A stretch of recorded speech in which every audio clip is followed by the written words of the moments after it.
Hey, good morning. This is Ralph Sarabia.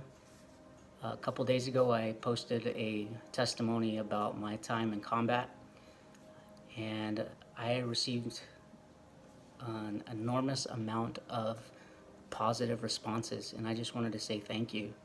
And it's unbelievable, okay? Uh, you, ne- you don't ever want to be vulnerable, especially on social media, because I don't know anybody, but something hit me just last night is that every single one of you guys is dealing with something. And I just want to encourage you today as I share some stories that I'll build up like to where we are now. But I like to go back to my first day in Ramadi, Iraq. I did two combat tours. My first was the invasion in 2003. I was just a 19-year-old baby, scared out of my mind with a gunny that was just mean, man.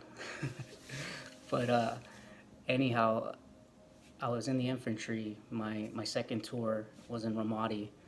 And just to tell you how scary this place was, our company commander at the time was one of those guys that's like, we're going to go get them. We're going to take everybody out when we get there.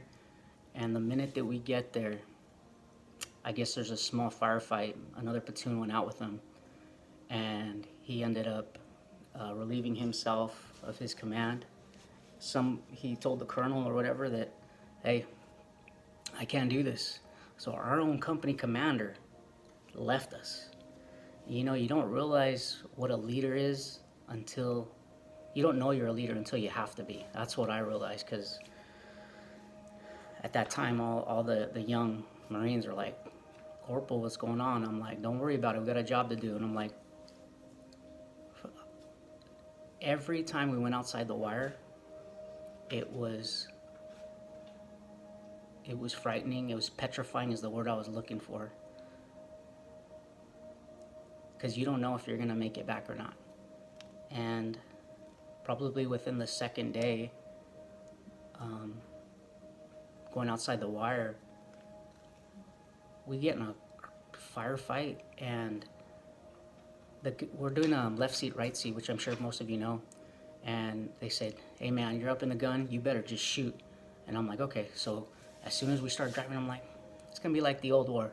There ain't nothing here. All of a sudden, what the heck is that? And it just starts coming. And you hear IEDs going off in front and back of us. And the guy's like hitting me. He's on the Humvee, hitting my leg. Shoot, mother. I'm like, I can't see anything. You know, that's the one thing you guys probably recognize. You get in tunnel vision and you can't focus. So it's like, you take a deep breath, and then you finally look and you see these little things running around. But that day, I was like, God, I need you right now, because I want to get home to my mom. At the time, I want to get home to my sister. If my mom gets a knock on the door, I'm done. My mom couldn't handle it. And I end up doing my job, and the first time I pulled that trigger, there was safety in that.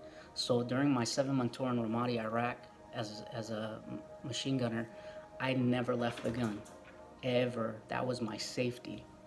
But with that said, God will get you out of any situation. There was times when we felt like we're not gonna make it out of here. And I realized God is so good. He's with you. He knows every hair on your head. He says, I'll never leave you. I'll never forsake you. For I know the plans I have for you. They're plans to prosper you and give you a future of good and not of evil. Some of you have not left the war zone. You brought it home with you. You're disconnected from your children, your family.